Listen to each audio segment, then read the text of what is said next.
അത് ലവ് ജിഹാദ്, നാർക്കോട്ടിക് ജിഹാദ് ഇതുപോലുള്ള ഭീഷണികളിൽ ഇടവകകൾ അംഗങ്ങൾക്ക് കൃത്യമായിട്ടുള്ള ബോധവൽക്കരണം കൊടുക്കുന്നുണ്ടോ? അത് ഇഫക്റ്റീവായിട്ട് നടപ്പാക്കാൻ പറ്റുന്നുണ്ടോ? അപ്പോൾ പി സി ജോർജിനെ പോലുള്ളവർ പ്രതികരിക്കുന്നത് ഇഷ്ടപ്പെടാത്ത ഒരു വിഭാഗം ഉദ്ദേശിക്കുന്നത് ഒരു കാരണവശാലും ഇത്തരം ഭീഷണികളിൽ നിന്നും ഇതര മതസ്ഥ രക്ഷപ്പെട്ടു പോവരുത് എന്ന് ഉദ്ദേശിച്ചുകൊണ്ട് തന്നെയായിരിക്കില്ലേ?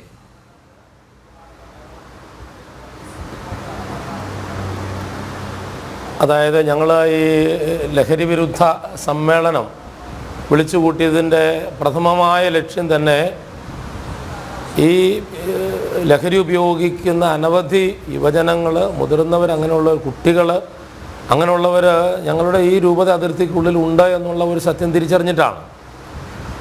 അപ്പോൾ പി സി ജോർജ് എന്ന് പറയുന്ന വ്യക്തി യഥാർത്ഥത്തിൽ അരുവിത്തുറ ഇടവക അംഗമാണ്. അതുപോലെ തന്നെ ഈ പാലാരൂപതയ്ക്കുള്ളിലുള്ള അധികാരം കൈയാളുന്ന അല്ലെങ്കിൽ ഈ വലിയ തിന്മയ്ക്കെതിരെ നിയമയുദ്ധം ചെയ്യാൻ പറ്റുന്നവരും അല്ലെങ്കിൽ അധികാരം ഉപയോഗിക്കാൻ പറ്റുന്നവരുമായ എല്ലാവരെയും ഉൾച്ചേർത്തുകൊണ്ടുള്ളൊരു മീറ്റിംഗ് ആയിരുന്നു ഇത്.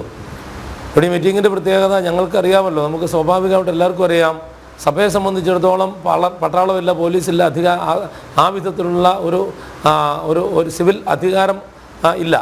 അതുകൊണ്ട് തന്നെ ഈ പ്രദേശം ഭരിക്കുന്നവരായിട്ടുള്ള എം പിമാർ, എം എൽ എമാർ, മന്ത്രിമാർ, അതുപോലെ തന്നെ കലാലയങ്ങൾക്ക് നേതൃത്വം കൊടുക്കുന്ന പ്രിൻസിപ്പൽമാർ, ഹെഡ് മാസ്റ്റർമാർ, അതുപോലെ തന്നെ അവരോട് കൂടെ നിൽക്കുന്ന, വളരെ ഗൗരവത്തിൽ അവരോട് കൂടെ നിൽക്കുന്ന PTA പ്രസിഡന്റുമാർ, ഇവരെല്ലാവരുടെയും സംഘാതമായ ഒരു പ്രവർത്തനം ഇന്ന് ഈ പാലാരൂപതയ്ക്കുള്ളിൽ ഞങ്ങളുടെ കുഞ്ഞുങ്ങളിലും നമ്മുടെ യുവജനങ്ങളിലും ഒക്കെ നടക്കുന്ന ഈ ഭ്രംശത്തിനെതിരെ പോരാടുവാൻ ഇവരെല്ലാം ആവശ്യമുണ്ട് എന്നുള്ളത് കൊണ്ടാണ്.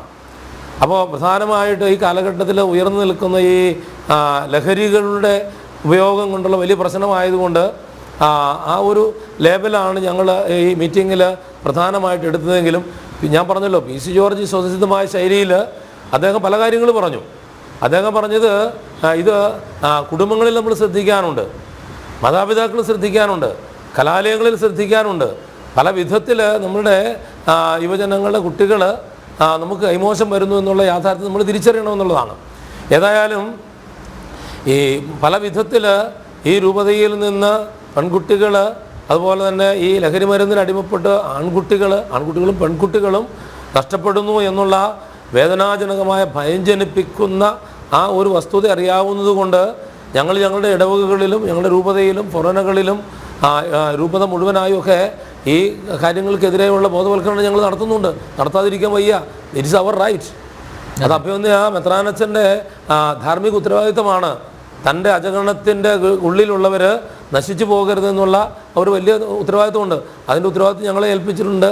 അതുകൊണ്ട് ഞങ്ങൾ എല്ലാ മേഖലകളിലും ഈ കാര്യത്തിൽ വളരെ ശ്രദ്ധ ചെലുത്തുന്നുണ്ട്. കാരണം അതുകൊണ്ട് രൂപതയിൽ നിന്ന് അസംഖ്യം ആളുകൾ കൈമോശം വന്നതുകൊണ്ടാണല്ലോ ഇത് ഗൗരവമായിട്ട് ഞങ്ങൾ എടുക്കുന്നത്. തീർച്ചയായിട്ടും ആ ഒരു മേഖലയിൽ ഞങ്ങളുടെ പ്രവർത്തനങ്ങൾ ഭംഗിയായിട്ട് നടക്കുന്നുണ്ട്. നടത്താതിരിക്കാൻ പറ്റില്ല. ഞങ്ങൾ ആരെയും അറ്റാക്ക് ചെയ്തുകൊണ്ടല്ല. ഞങ്ങളുടെ കുട്ടികൾ, ഞങ്ങളുടെ യുവജനങ്ങൾ നഷ്ടപ്പെട്ടു പോകാതിരിക്കാൻ, ചതിയിൽപ്പെടാതിരിക്കാൻ അവരെ ബോധവൽക്കരിക്കുക എന്നുള്ള ഞങ്ങളുടെ ഉത്തരവാദിത്തമാണ്. മാതാപിതാക്കൾ എന്നുള്ള നിലയിൽ, സംരക്ഷകരെന്നുള്ള നിലയിൽ ഞങ്ങളത് ചെയ്യുന്നുമുണ്ട്.